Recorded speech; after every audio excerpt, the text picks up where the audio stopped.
Example, we're going to solve a system of 3 equations with 3 variables. First we have negative 5x minus 4y minus z equals negative 24. That's our equation A. X plus 2y minus 6z equals negative 9. That's our equation B. 5x plus y plus c equals 12. That's our equation C. Okay. Solution. We're going to use elimination. We're going to combine 2 equations to eliminate. Just choose a variable. I'll say x to eliminate x. And you could choose a variety of ways to do this. I choose to do equation A added to equation C. Just look at those. When you combine those, you're going to get something that doesn't have an x in it. And I'm going to call the result my new equation C, just to keep things organized. You don't have to call it anything, but it just helps me keep it organized. So equation A is negative 5x minus 4y minus z equals negative 24.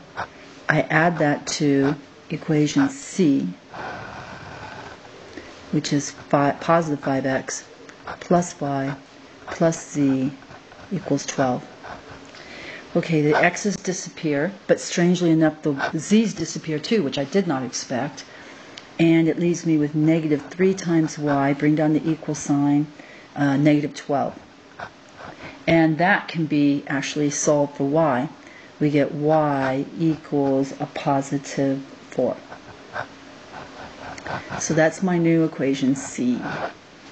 Okay, now I'm going to, let's see, combine 2 different equations.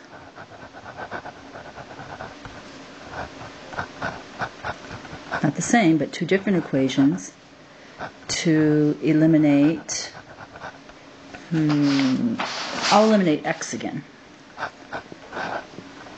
Just trying to get rid of stuff, then I can start doing back substitution. Okay, and if this doesn't work, I'll try something else. So to do that, a nice way to do that, I don't want to use A and C again, so I'll use A added to 5 times equation B. And that result, I'm going to give it a name, my new B.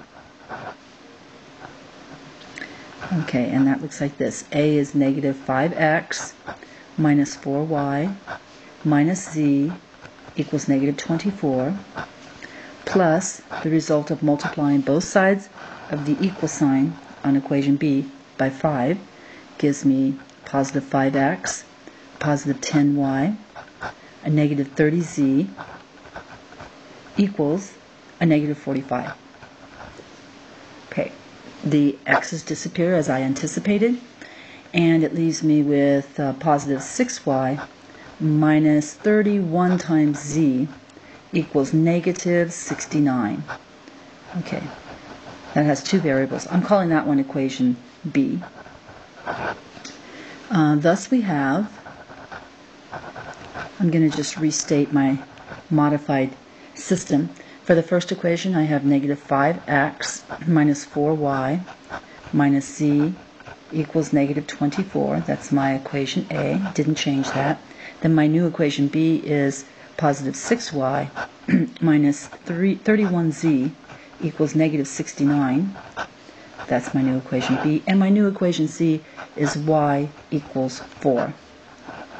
Okay, so here's my modified system. Now I'll start doing my back substitution. I'll start first by substituting the C equation into the B equation.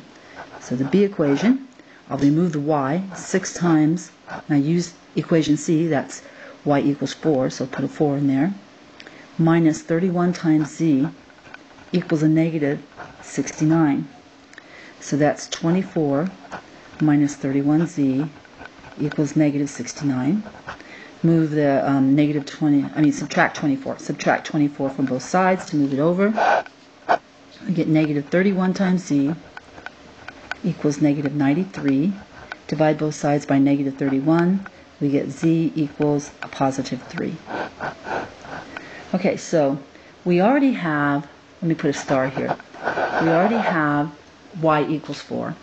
Now we have z equals 3. We're going to take both of those and plug them back, substitute up to equation A to find our only remaining variable. So write equation A, it's negative 5 times x. We don't know what x is yet. And then it's minus 4 times y, but y we know is 4, so it's negative 4 times 4. And then, let's see, it's minus c, so it's minus 3, equals negative 24. So we only have one variable, x. We can solve for that. Negative 5x minus 16, 4 times 4, minus 3, equals negative 24. Negative 16 minus 3 is negative 19, so we have negative 5x minus 19 equals negative 24. Add 19 to both sides, we get negative 5x equals a negative 5 when we add negative 19. And then divide both sides by negative 5, we get x equals a positive 1. Now I'll put a star next to that one. Okay, so let's conclude. Thus, the solution is the ordered triple x, y, z equals, for the x coordinate, we got 1. For the y coordinate, we got 4. And for the z coordinate, we got 3.